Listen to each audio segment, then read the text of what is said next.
জীবনে শিখরে পৌঁছানোর জন্য মানুষের কি প্রয়োজন হয়ে থাকে? সিঁড়ির। কিন্তু তাও প্রত্যেক মানুষ, প্রত্যেক ব্যক্তি শিখরে পৌঁছতে পারেন না। এর কারণ কি? কারণ একটা হতে পারে যে মানুষ কল্পনা করতে থাকেন কিন্তু সিঁড়ি খুঁজে পান না। কিছু মানুষ খুঁজে নেন কিন্তু তা পেয়ে এতটাই প্রসন্ন হয়ে যান যে তারপর আর কোনো কর্মই করেন না। খুব সোজা ব্যাপার। অনেক মানুষ সিঁড়ি খুঁজে পান না, আর যদি পেয়েও যান তাও যতক্ষণ না তাতে চড়ছেন সেই শিখরে পৌঁছবেন কি করে? যতক্ষণ না আপনি পরিশ্রম করছেন, যতক্ষণ না সেই সিঁড়িতে আপনি চড়ছেন, যতক্ষণ না ক্লান্ত হচ্ছেন, আপনার পায়ে হাঁটুতে ব্যথা না হচ্ছে, ততক্ষণ এই শিখরে পৌঁছানোর সৌভাগ্য লাভ করতে পারবেন না। তাহলে কল্পনার সাথে কর্ম করুন, পরিকল্পনার সাথে পরিশ্রম করুন, সব কিছু পাবেন। আসুন আমার সাথে ভালোবেসে বলুন, রাধা রাধা। সুখ আর অভিজ্ঞতা, এই দুই জীবনে একসাথে কখনোই আসে না।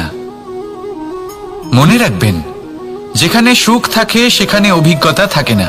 আর যখন এই সুখ আমাদের জীবন থেকে দূরে চলে যায়, তখন আমাদের জীবনে আসে এই অভিজ্ঞতা। পরমাত্মা, প্রকৃতি, নিয়তি এই অভিজ্ঞতাকে আমাদের জীবনে পাঠান যাতে আমরা একটা অত্যন্ত গুরুত্বপূর্ণ শিক্ষা, একটা জ্ঞান প্রাপ্ত করতে পারি।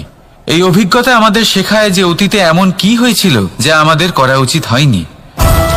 আমাদের শেখায় ভবিষ্যতে এমন কি আছে যা আমাদের করা উচিত আর কি করা উচিত নয়। দেখতে গেলে এই অভিজ্ঞতা আমাদের সেই শিক্ষা দেয় যার জন্য আমরা সুখের দিকে উচিতভাবে অগ্রসর হতে পারি। সেই জন্য জীবনে যখনই দুঃখ আসবে, দুঃখের এই সময় আসবে, তখন হতাশ হবেন না। বোঝার চেষ্টা করুন এই পরিস্থিতি কেন এসেছে, কি শিক্ষা দিতে এসেছে। যদি আপনি সেই জ্ঞান লাভ করেন, সুখের পথে অগ্রসর হন, তাও উচিত রূপে, তাহলে এই অভিজ্ঞতার উদ্দেশ্য পূরণ হয়ে যায়। তাহলে আসুন আর আমার সাথে ভালোবেসে বলুন, রাধা রাধা। প্রতিশোধ অথবা কাউকে দুঃখ দেওয়ার ভাবনা, যদি এটা আপনার মনে থাকে তাহলে আপনি নিজের মনেই যন্ত্রণার একটা বিশাল বৃক্ষ রোপণ করছেন, এটা মনে রাখবেন।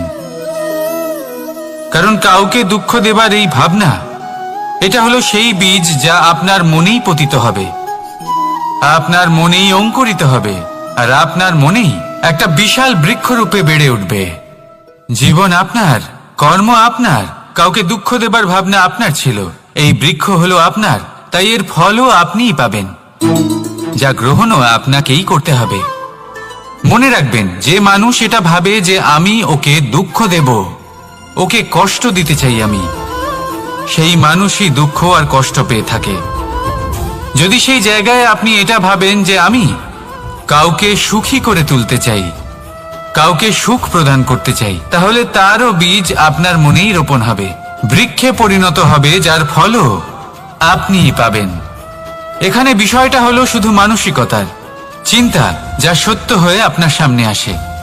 তাহলে এই মানসিকতা শুভ করুন, সবার জন্য মঙ্গল কামনা করুন। অন্যের মনে আপনার জন্য ভালো চিন্তা থাকুক বা না থাকুক, আপনি সবার জন্য শুভ চিন্তা করে কর্ম করতে থাকুন, তাহলে আপনার সাথেও ভালোই হবে। তাহলে আসুন আর আমার সাথে ভালোবেসে বলুন, রাধা রাধা। আমরা সকলে চাই আমাদের জীবনে সাফল্য আসুক, আমরা চাই যে এই সংসারে আমাদের খ্যাতি ছড়িয়ে পড়ুক, আমরা চাই যেন আমরা আলোচিত হই। কিন্তু শুধু চাইলেই কি যায় আসে? যদি এই সংসারে আলোচিত হতে হয় তাহলে পরিচিত হতে হবে পরিশ্রমের দ্বারা। যতক্ষণ না আপনারা পরিশ্রমের সাথে পরিচিত হবেন, সাফল্যের সাথে পরিচিত হবেন না। সংঘর্ষ করতে হবে প্রতিদিন, প্রতি বছর। জীবনের সব পরিস্থিতিতেই হয়তো নতুন নতুন বাধা আসবে, নতুন নতুন বিঘ্ন ঘটবে, কিন্তু এটা আবশ্যক নয় যে সমস্ত বিঘ্ন বিনাশের জন্য আসবে। কিছু বিঘ্ন আপনার পথ প্রশস্ত করার জন্য আসবে, আপনার পথ পরিষ্কার করার জন্য আসবে। যদি আপনাকে উদাহরণ দিই, যখন বন্যা আসে, বাড়ি ঘর ভেসে যায়, তখন আমরা হতাশ হয়ে পড়ি।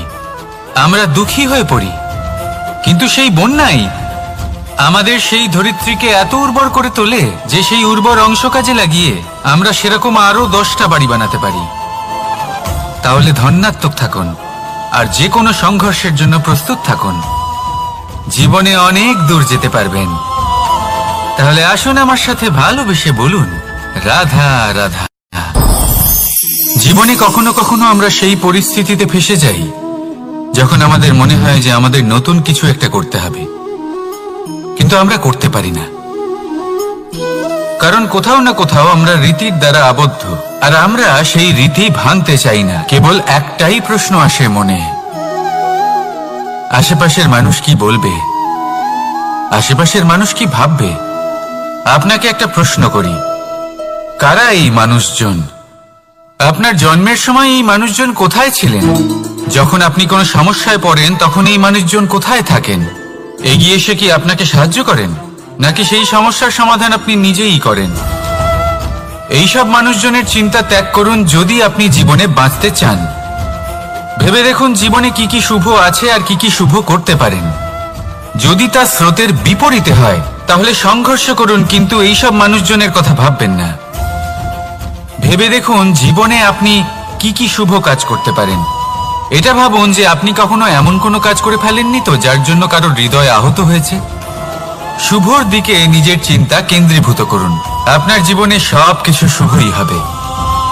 তাহলে আসুন আমার সাথে ভালোবেসে বলুন, রাধা রাধা। সমস্যা, কঠিন সময়, সংকট, বিপদ কার জীবনে নেই? প্রত্যেকের জীবনে আছে। কিন্তু আমাকে একটা কথা বলুন, যদি নৌকায় ঢেউকে ভয় পেতে শুরু করে তাহলে সাগর পার করবে কে? কখনো কোনো ছোট্ট পিঁপড়েকে দেখেছেন যে আকারে হয়তো ছোট হতে পারে কিন্তু বড় শিক্ষা দিয়ে যায়? কিন্তু আমরা শিখি না। এবার দেখুন একটা পিঁপড়েকে যে ভোজনের খোঁজে বাইরে বের হয়, একটা ছোট্ট দানা তুলে নেয়। ছোট দানা তোলে কারণ তার থেকে বেশি সে তুলতেই পারবে না। সে দানা নিয়ে চলতে শুরু করে, কোনো দেওয়ালে উঠে পড়ে, আবার পড়েও যায়। সেই দানা দূরে কোথাও একটা পড়ে যায়, তা আবার খোঁজে, তুলে নেয়, আবার চলতে থাকে। পড়ে যায় আবার ওঠে, পড়ে যায় আবার ওঠে। সেই দানাটা রেখে দেয়, আবার বেরিয়ে পড়ে ভোজনের খোঁজে।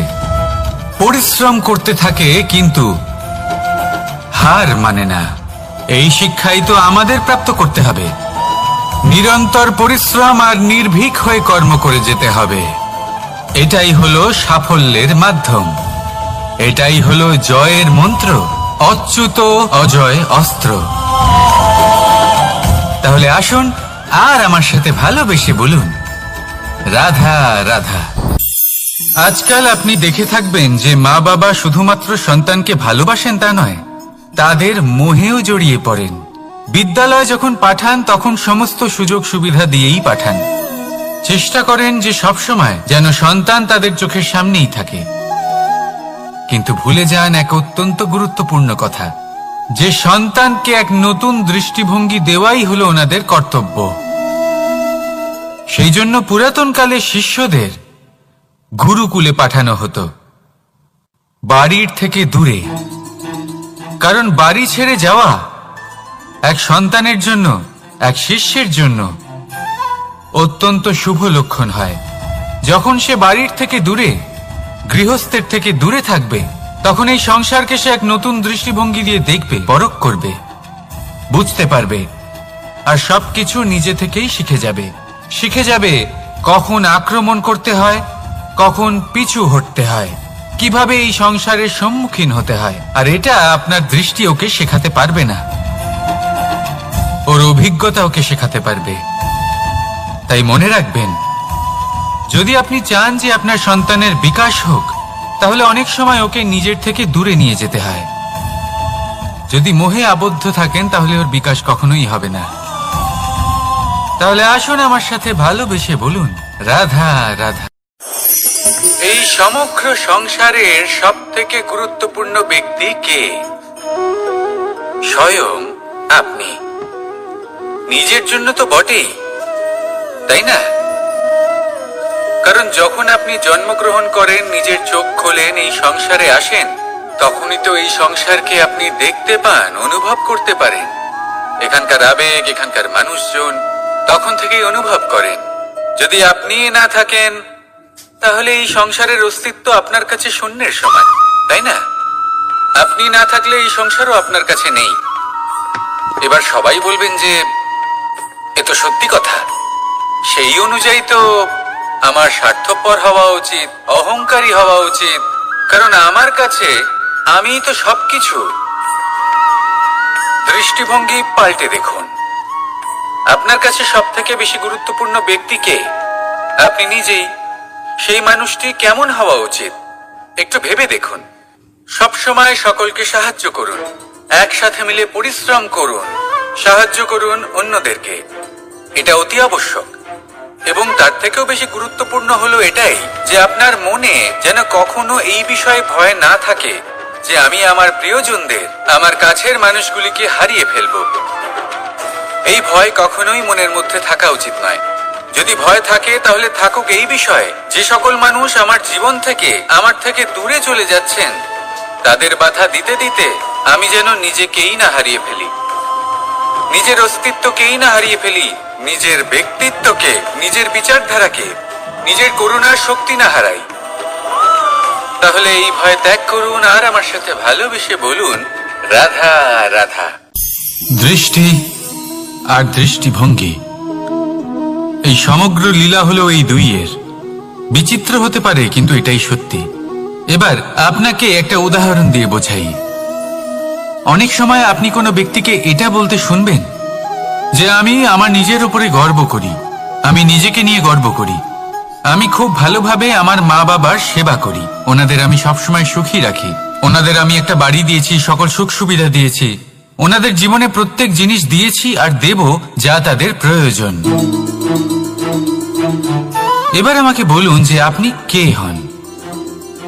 আপনি হলেন সেই বীজ যা আপনার মাতা পিতা রোপণ করেছেন। আপনার মা বাবাই আপনাকে এই সংসারে জন্ম দিয়েছেন। এবার এইসব কথার কি তাৎপর্য? এই হলো সেই ব্যক্তির দৃষ্টিভঙ্গি। এবার দেখা যাক এই প্রকৃতি আমাদের কি শেখায়। কখনো কোনো গাছকে দেখবেন, যখন সেই গাছে ফল আসে, সে মালিকে এটা বলে না যে দেখো আমি তোমাকে ফল খেতে দিচ্ছি। সেই বৃক্ষ এটা বলে না যে দেখো আমি তোমায় আহার করতে দিচ্ছি, কারণ ও জানে যে এটা হলো সেই মালির পরিশ্রম, এটা হলো তারই কর্মের ফল আর এটা তারই পাওয়া উচিত। সে বলে যে তোমার জিনিস তোমাকেই অর্পণ করলাম, এ আমার জিনিস নয়। ও জানে সেই মালির গুরুত্ব আসলে কি। এটা হলো তার দৃষ্টিভঙ্গি। সেই জন্য আপনি জীবনে কোন ব্যক্তির মধ্যে, কোন পশু পাখির মধ্যে, কোন প্রাণীর মধ্যে, কোন পরিস্থিতিতে, কোন আবেগের মুহূর্তে কি দেখতে পাচ্ছেন, সেটা আপনার দৃষ্টিভঙ্গির উপরে নির্ভর করছে। তাই নিজের মনে ধনাত্মক ভাব জাগ্রত করুন, শুভ চিন্তা নিয়ে আসুন। এই ভাবনাই সত্য হয়ে সামনে আসবে। এই দৃষ্টিভঙ্গি এমন হয়ে যাবে যে আপনার জীবনে সবকিছুই শুভ হবে। তাহলে আসুন আর আমার সাথে ভালোবেসে বলুন, রাধা রাধা। কখনো কখনো মানুষ মনে করেন যে সে নিজেই সব থেকে বেশি শক্তিশালী, তিনি হলেন জ্ঞানী। দেখুন, এটা ভালো ব্যাপার যে আপনার মধ্যে শক্তি আছে, জ্ঞান আছে, আর এটা শুধু আপনার জন্য নয়, এই সমস্ত সমাজের জন্য, দেশের জন্য, সমগ্র পৃথিবীর জন্য অত্যন্ত আবশ্যক। কিন্তু এই কথাটাও বোঝা অত্যন্ত আবশ্যক যে এই জ্ঞান যেন কখনো অহংকার না হয়ে ওঠে। যখন মানুষের মধ্যে জ্ঞান থাকে তখন সে রাম হয়ে ওঠে। রাম, যিনি সমুদ্রের বুকে সেতু বানিয়েছিলেন, বানর সেনার দ্বারা রাক্ষস রাজকে পরাজিত করেছিলেন, আর চিরকালের জন্য সবার কাছে আদর্শ হয়ে উঠেছিলেন। আর যদি মানুষের মনে অহংকার জন্মায় তাহলে সে রাবণ হয়ে ওঠে। দেশে বিদেশে যতই খ্যাতি থাকুক না কেন, সে রাক্ষস হয়ে ওঠে, নিজের সাথে সাথে সমস্ত কুলের বিনাশ করে বসে। এবার জ্ঞান নাকি অহংকার, আপনার কি চাই সেই সিদ্ধান্ত আপনার, আর আপনার এই সিদ্ধান্তই নিশ্চিত করবে যে আপনার কর্ম কি হবে, আর আপনার এই কর্মই নিশ্চিত করে দেবে আপনার প্রারব্ধ কি হবে। তাহলে শুভ কর্ম করুন আর আমার সাথে ভালোবেসে বলুন, রাধা রাধা। এবার ধরুন আমাকে দ্বারকা থেকে হস্তিনাপুর যেতে হবে, আর পথে আমি প্রত্যেকটা এমন স্থানে দাঁড়াচ্ছি যেখানে আমার মন আপ্লুত করার মতো কোনো দৃশ্য দেখতে পাচ্ছি, বা কোনো ব্যক্তিকে দেখতে পাচ্ছি, বা কোনো প্রসঙ্গ দেখতে পাচ্ছি, বা কোনো নাটক দেখতে পাচ্ছি। তাহলে কি আমি কখনো হস্তিনাপুরে উচিত সময়ে পৌঁছতে পারবো? কখনোই নয়। মানুষকেও ঠিক এই কথাটাই মাথায় রাখতে হবে। মানুষ মনের মধ্যে একটা লক্ষ্য স্থির করেন, সেই পথে অগ্রসর হয়ে পড়েন। এবার সেই পথে এগোতে এগোতে অনেক মানুষজন, অনেক ঘটনা, অনেক সমস্যা চলে আসে, যার ফলে তার মন বিচলিত হয়ে পড়ে। যদি মন বিচলিত হয়ে যায় তাহলে লক্ষ্যের প্রতি কিভাবে একাগ্রচিত্ত হবেন? সেই জন্য অত্যন্ত আবশ্যক যে আপনি সময়ের সদ্ব্যবহার করুন সেই পথে চলার জন্য। সেই পথে সামনে এগোতে থাকুন, চোখ থাকবে শুধু লক্ষ্যের দিকে। যখনই আপনি বুঝবেন যে আপনি লক্ষ্যভ্রষ্ট হচ্ছেন, আবার সেই পথে নিজেকে টেনে আনুন। ঠিক এইভাবেই এগোতে থাকুন, সাফল্যের শিখরে গিয়ে পৌঁছন, আর সেখানে গিয়ে আনন্দের সাথে উচ্চ স্বরে বলুন রাধা রাধা। এগুলো হলো নিম পাতা। যদি এগুলো চেখে দেখেন তাহলে মুখ বিকৃত হবে। এগুলো কি তেতো খেতে, হে নারায়ণ! এর থেকে বেশি তিক্ত সংসারে আর কিছুই হতে পারে না। হয়তো আপনি এগুলো ফেলেও দেবেন, কিন্তু যদি এই স্বাদের ঊর্ধ্বে উঠে এই নিমের বিষয়ে আপনারা জানতে চেষ্টা করেন, তাহলে আপনি জানতে পারবেন যে এই নিম কতটা বেশি গুরুত্বপূর্ণ, কত গুরুত্বপূর্ণ ওষুধ, আর আমাদের শরীরের জন্য কতটা বেশি লাভজনক। এই নিম, এর মধ্যে অনেক রোগের উপশম নিহিত রয়েছে। এবার জীবনে আমরা বিভিন্ন মানুষের সাথে পরিচিত হই, নেত্র দ্বারা তাদের দেখি, কিন্তু তাদের আমরা খুব একটা পছন্দ করি না। সেক্ষেত্রে আমাদের কি করা উচিত? অন্তর মন দিয়ে তাদের দেখা উচিত। ওনাদের রূপ রং নয়, ওনাদের ব্যবহার, ওনাদের গুণাবলী দেখা উচিত। কারণ হতে পারে ঠিক যেমন নিম পাতা বাস্তবে খুব তেতো কিন্তু আমাদের শরীরের পক্ষে লাভজনক, সেইভাবেই এইসব মানুষ যাদের দেখলে আমাদের ভালো লাগে না, যাদের রূপ রং আমাদের পছন্দ হয় না, হয়তো সেই মানুষগুলোই আমাদের জীবনকে পূর্ণরূপে পাল্টে দিতে পারেন। হতে পারে তাদের মধ্যে এমন ক্ষমতা রয়েছে, আমাদের সুখ, শান্তি, প্রেরণা প্রদান করতে পারেন, আমাদের দুঃখ হরণ করতে পারেন, আমাদের পথ দেখাতে পারেন। সেই জন্য যখনই কোনো ব্যক্তিকে দেখবেন, চর্মচক্ষু নয়, অন্তর্মন দিয়ে দেখবেন, রূপ রং নয়, গুণাবলী দেখবেন। মানুষকে আরো ভালোভাবে বুঝতে পারবেন, আর এই মন প্রসন্ন হয়ে বলবে রাধা। আমি দ্বারকাধীশ এবং আমার সভাতে বিভিন্ন সময় বিভিন্ন ধরনের মানুষ আসেন, নিজেদের দাবি নিয়ে, নিজেদের ইচ্ছে নিয়ে। কখনো কেউ ভোজন চান, আবার কখনো কেউ ওষুধ, কখনো কেউ বস্তু চান, কেউ আবার চান বস্ত্র। কারোর জ্ঞান চাই, কারোর ধন চাই, আবার কারোর বাসস্থান। অনেক সময় আমি এই অনুরোধ, এই ইচ্ছে পূর্ণ করি না। এবার আপনি এটা ভাবতেই পারেন যে কৃষ্ণ তো তাহলে লোভী, ওর কাছে তো সবকিছুই রয়েছে, তারপরেও সে নিজের প্রজার ইচ্ছে পূর্ণ করে না, তাদের সমস্যাগুলি বুঝতে পারে না, তাদের সুখ স্বাচ্ছন্দ্য প্রদান করে না। আসল সত্য হলো এটাই যে কোনো সবল ব্যক্তি, যে কোনো গৃহস্থ ব্যক্তি যে কাজ করতে সক্ষম, তার পরিশ্রম দ্বারাই নিজের প্রয়োজনগুলি এবং ইচ্ছেগুলি পূরণ করা উচিত। এটা অত্যন্ত প্রয়োজনীয়, আর এগুলো তিনি করতে পারেন শিল্প, ব্যবসা, আচরণ অথবা জ্ঞানের ভিত্তিতে। এই পথে চলতে হবে, পরিশ্রম করতে হবে, তবেই সে কিছু অর্জন করতে পারবে। এবার এমন কোনো ব্যক্তি যার এই সব কিছুতে কোনো রুচি নেই, যে কিছুই করতে চায় না, সে কিছুই অর্জন করতে পারবে না। এবার এরকম কোনো ব্যক্তিকে যদি আমি কোনো বস্তু প্রদান করি, তাহলে কি হবে? সে পরাধীন হয়ে যাবে, আর সেটা উচিত হবে না। তাহলে কি করা উচিত? তাকে পথ দেখানো, তাকে বোঝাতে হবে যে কোন পথে চলে তুমি নিজের লক্ষ্য প্রাপ্ত করতে পারবে। শিল্প, জ্ঞান, আচরণ এবং ব্যবসা, এই পথে কিভাবে চলে সেটা শেখাতে হবে। আর আমি সেটাই করি। তার ফলে কি হয়? ব্যক্তি স্বাধীন হয়ে যায়। সংসারে সে যা চাইবে তাই প্রাপ্ত করতে পারবে, কখনো কারোর থেকে কিছু চাইবার প্রয়োজন পড়বেই না। এই কথাটা সবসময় মনে রাখবেন। যখনই দান করবেন তা ভাবনা চিন্তা করে এমন ভাবে দান করবেন যাতে সামনের ব্যক্তি স্বাধীন হতে পারেন, পরাধীন নয়। আসুন আমার সাথে ভালোবেসে বলুন, রাধা রাধা।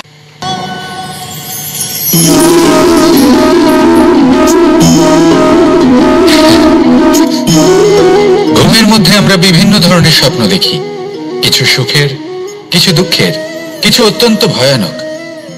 কিন্তু সত্যি কথা বলতে এর উপর আমাদের কোনো নিয়ন্ত্রণ নেই। কিন্তু আমি এমনও কিছু ব্যক্তিকে দেখেছি যারা খোলা চোখে স্বপ্ন দেখেন এবং তা যাপন করেন। নিজেদের একটা আলাদা স্বপ্নের নগরী আছে ওনাদের, সেখানেই জীবন যাপন করেন। আসল বাস্তবটা কি তাতে ওনাদের কিছুই যায় আসে না।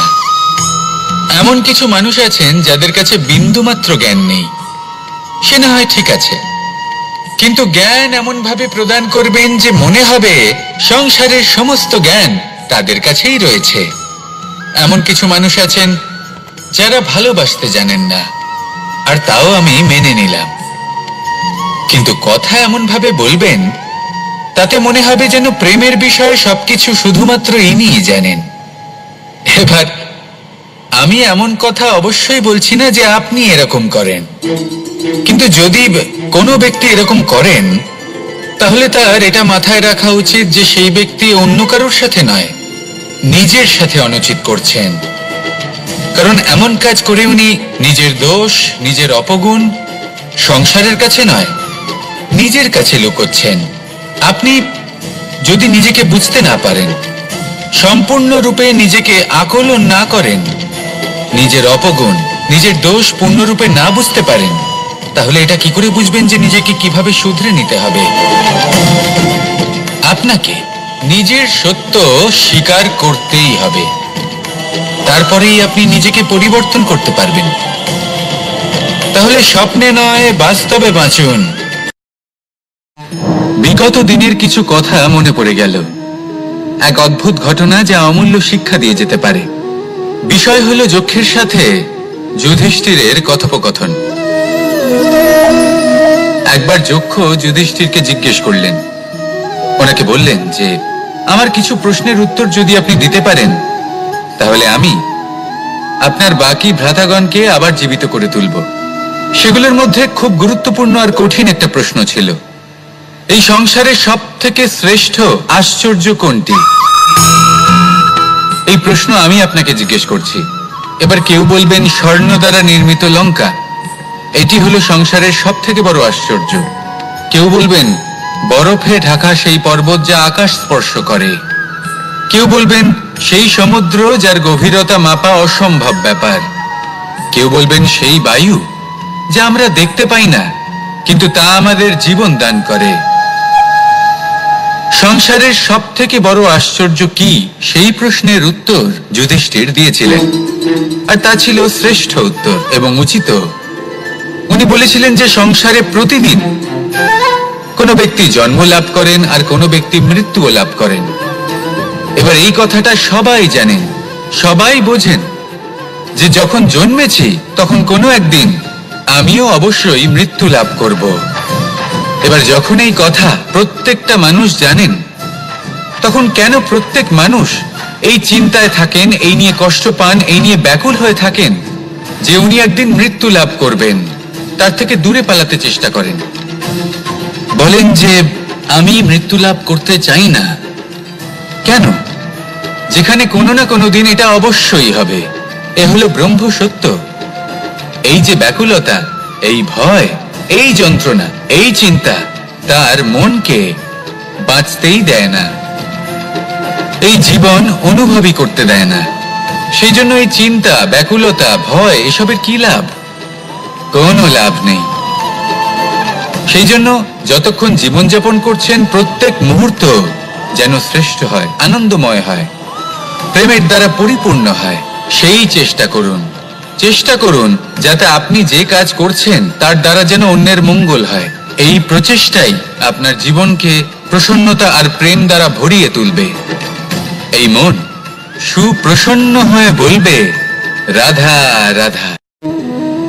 এবার যদি আপনাকে জিজ্ঞেস করা হয় যে সবথেকে বেশি শক্তির অনুভব কোথা থেকে করা সম্ভব, তখন কেউ কেউ বলবেন পুষ্টিকর আহার গ্রহণ করলে, ব্যায়াম করলে, কেউ বলবেন ধন লাভ করলে, বন্ধুদের থেকে, পরিবারের থেকে, আদি ইত্যাদি।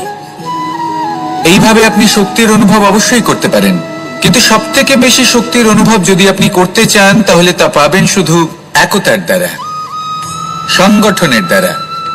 যদি আপনাকে উদাহরণ দিই, নিজের এই হাতটাকে দেখুন, 5টা আঙুল রয়েছে। কোনো একটা বস্তুকে নিজের একটা আঙুল দ্বারা তুলে ধরার চেষ্টা করে দেখুন, বড়ই কষ্ট হবে।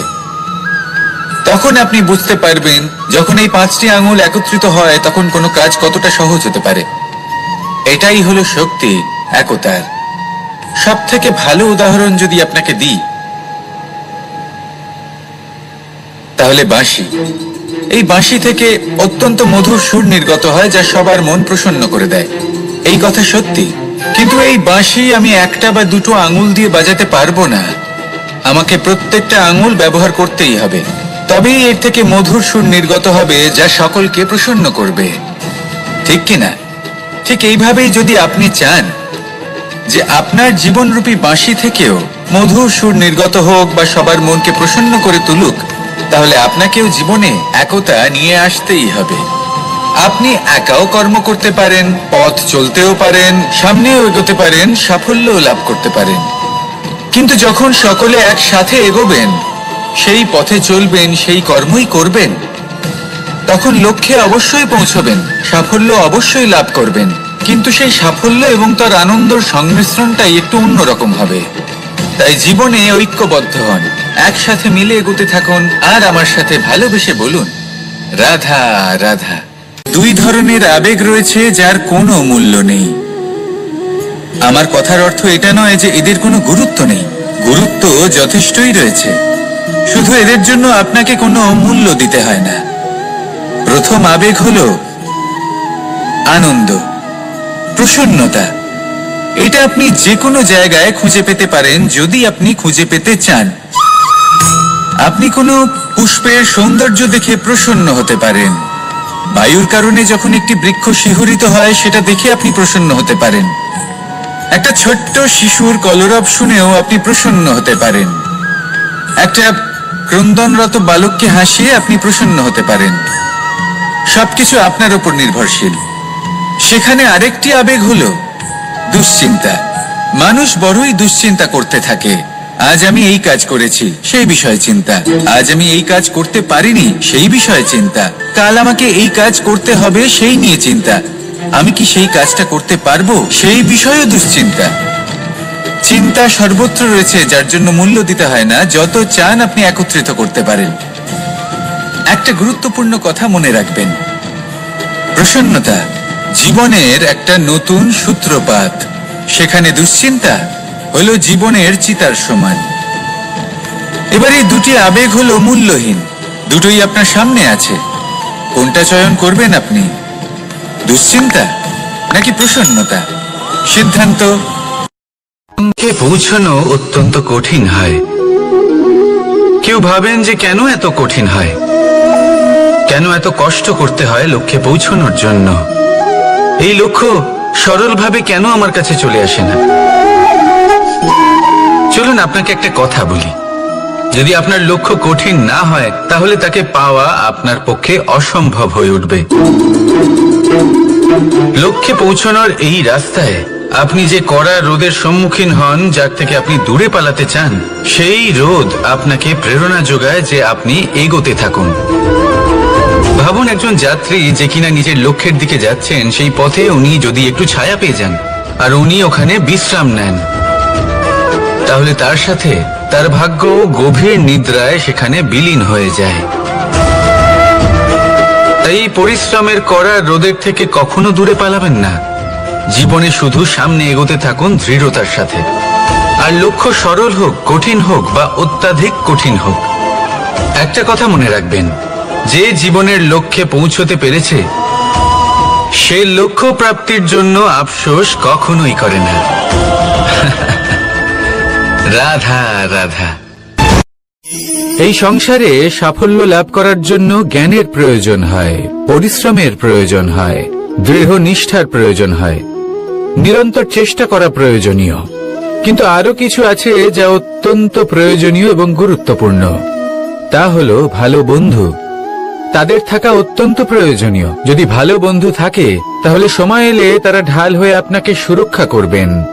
সময় এলে অস্ত্রের মতো শত্রুকে সংহারও করবেন।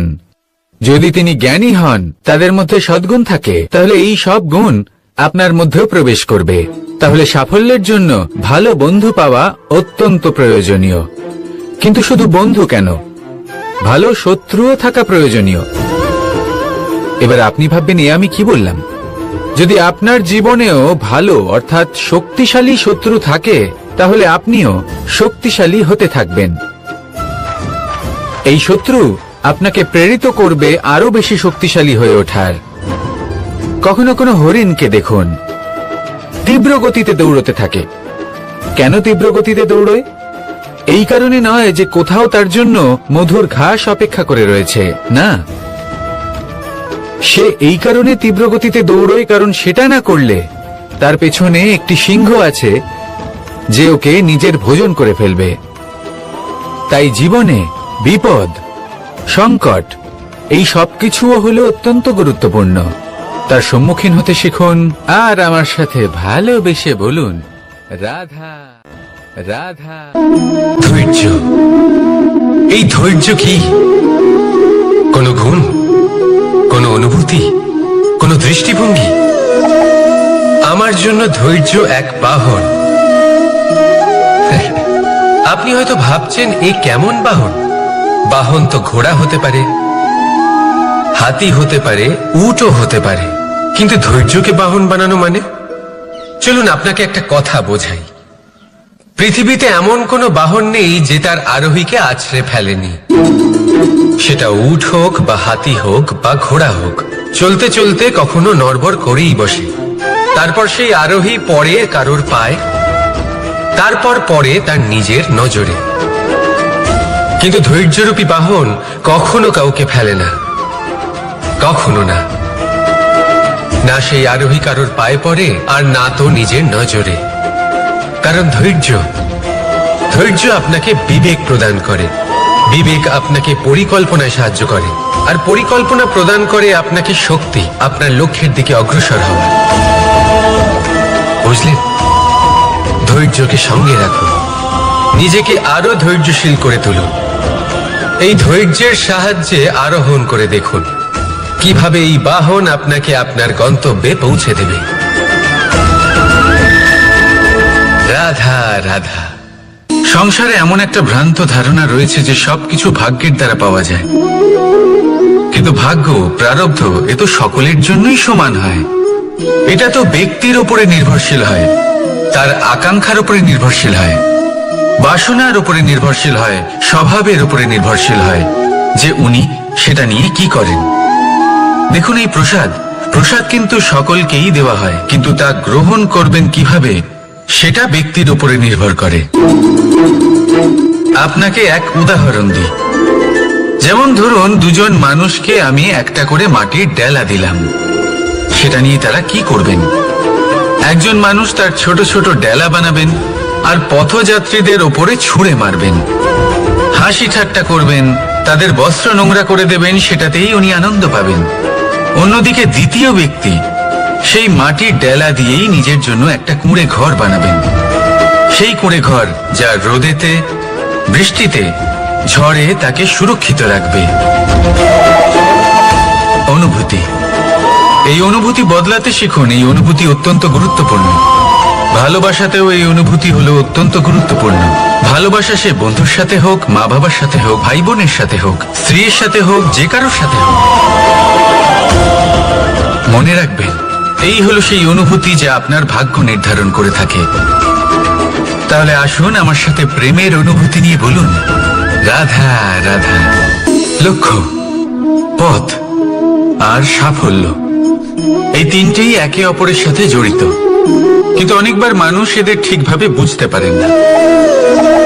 তারা ভাবেন যে যেরকম লক্ষ্য হবে সেরকমই পথ হবে, সেই মতোই লক্ষ্য কঠিন হলে পথ কঠিন হবে, লক্ষ্য সরল হলে পথও সরল হবে। যদি আপনাকে আসল সত্যের সাথে অবগত করাই, তাহলে দেখবেন সবকিছুই এর উল্টো। লক্ষ্য নিজের পথ বানায় না,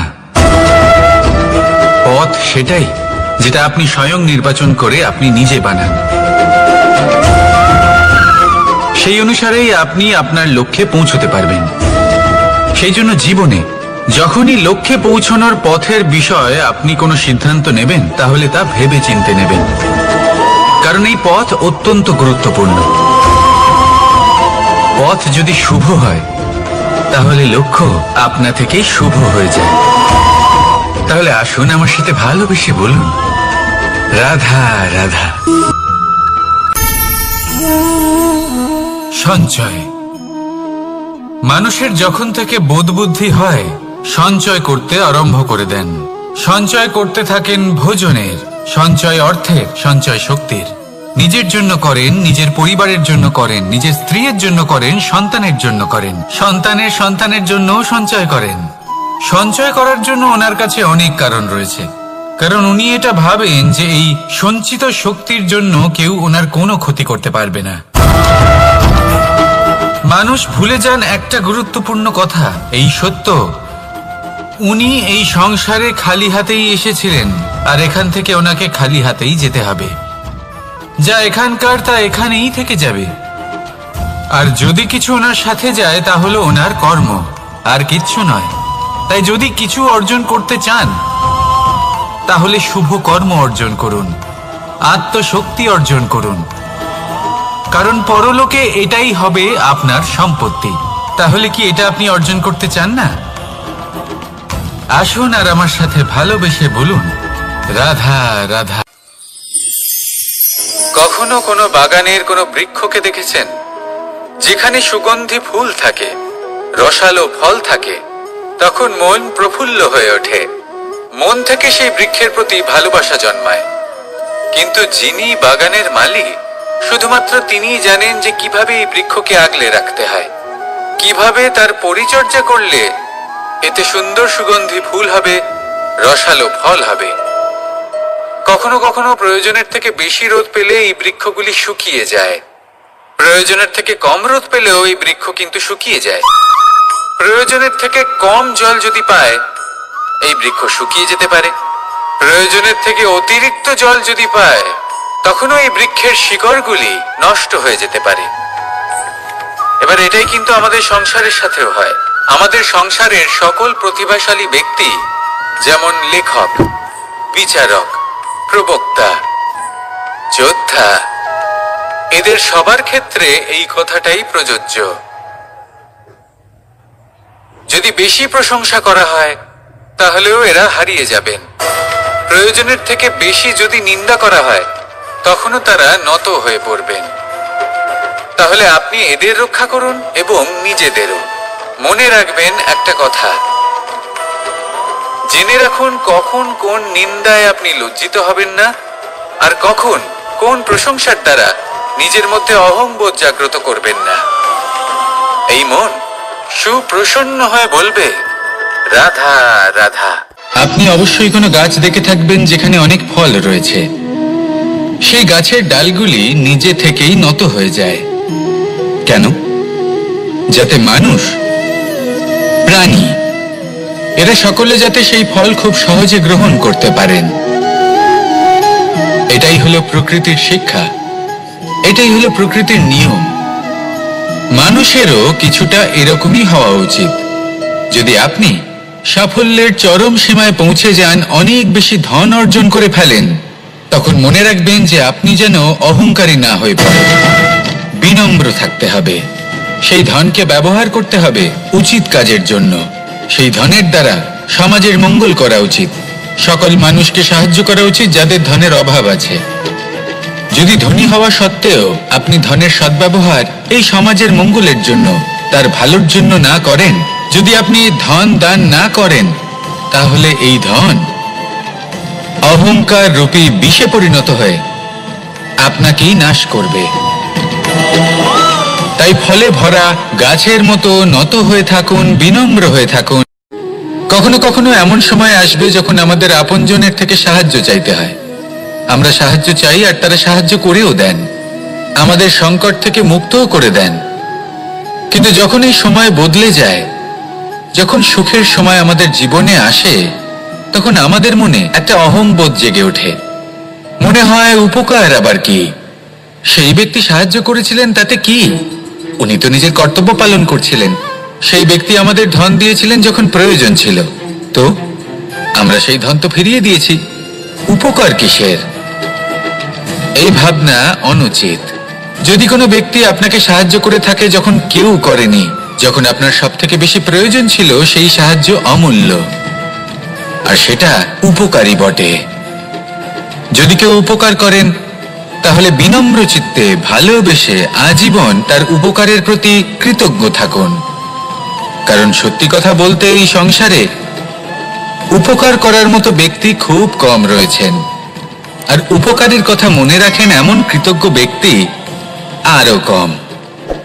সেই জন্য জীবনে কৃতজ্ঞ থাকুন আর আমার সাথে ভালোবেসে বলুন, রাধা রাধা।